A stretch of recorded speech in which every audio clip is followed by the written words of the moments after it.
નમસ્કાર, આપ જોઈ રહ્યા છો પ્રાર્થના સંદેશ ન્યૂઝ. હવે જોઈએ અગત્યના સમાચાર. મહુધા તાલુકાના મહીસા ગામે આત્મારામ મહારાજની પુણ્યતિથિ નિમિત્તે હોમાત્મક યજ્ઞનું ભવ્ય આયોજન.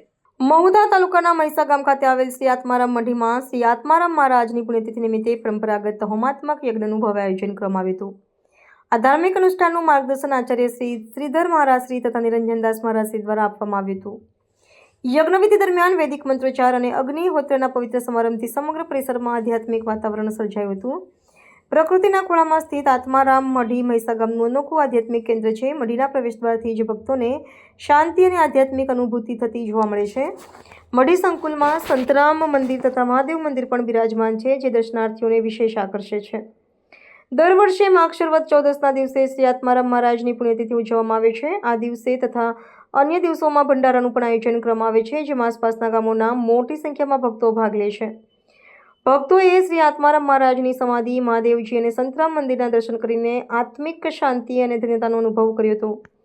આયોજનથી મહીસા ગામની ધાર્મિક પરંપરા અને સાંસ્કૃતિક વારસાને નવી ઉર્જા મળી હોવાનું ભક્તોએ જણાવ્યું હતું. રિપોર્ટર જયદીપ કટારિયા. આમ તો આત્મારામજી મહારાજ હતા, અહીં આગળ પહેલાં જંગલ હતું અને એમને પુણ્ય તપથી અહીં આગળ તપોભૂમિ બનાવી અને દરેક વખતે અહીં અલગ અલગ સંતો થઈ ગયા છે.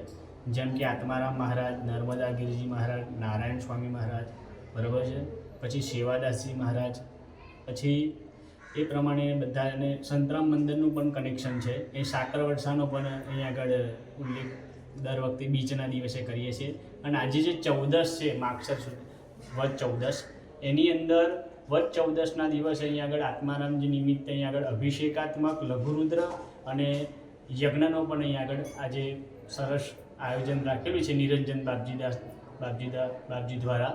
અને અલગ અલગ ગામના લોકો અહીં આગળ ભંડારો કરે છે અને બધા શ્રદ્ધાળુઓ આવી અને અહીં આગળ દર્શન કરી અને પોતાની મનની ઈચ્છાઓ ભગવાન અહીં આગળ પૂરી બધાની કરે છે. અને વિશેષ રૂપે આ જે ભૂમિ છે એ બહુ તપસ્વી ભૂમિ છે, બરાબર. હવે એની બાજુમાં તમે જે સમાધિ સ્થાન છે એ સેવાદાસજી મહારાજ હતા.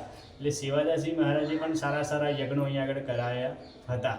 અને યજ્ઞ કરાયા બાદ ત્યાં આગળ એક તમને થોડું જણાવી દઉં કે એક સંત આવ્યા હતા અને સંત આવી અને રૂમની અંદર બેઠા કે મારે 2 કલાક આરામ કરવો છે, મને રૂમ આપો.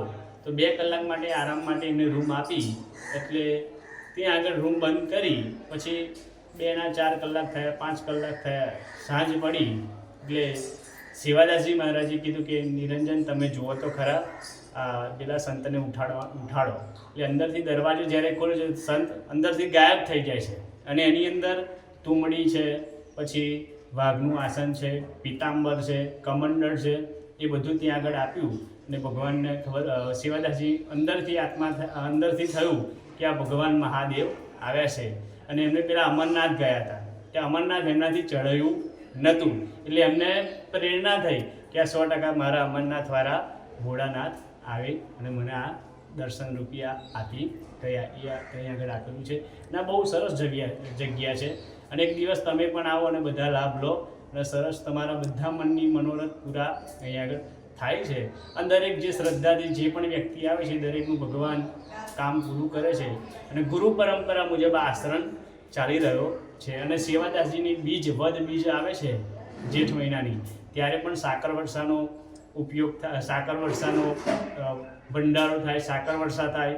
સંતો પણ અલગ અલગ જગ્યાએથી આવે છે અને સરસ મજાનું અહીં આગળ બધું જ સારા કાર્ય આશ્રમમાં થાય છે.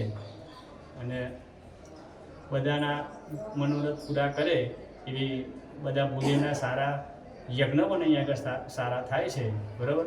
ગુરુ બ્રહ્મા, ગુરુ વિષ્ણુ, ગુરુદેવો મહેશ્વર, ગુરુ સાક્ષાત પરબ્રહ્મા, તસ્મૈ શ્રી ગુરુવે નમઃ. પ્રાર્થના સંદેશ ન્યૂઝની તમામ લેટેસ્ટ અપડેટ્સ માટે ચેનલને હમણાં જ લાઈક, શેર અને સબસ્ક્રાઇબ કરો.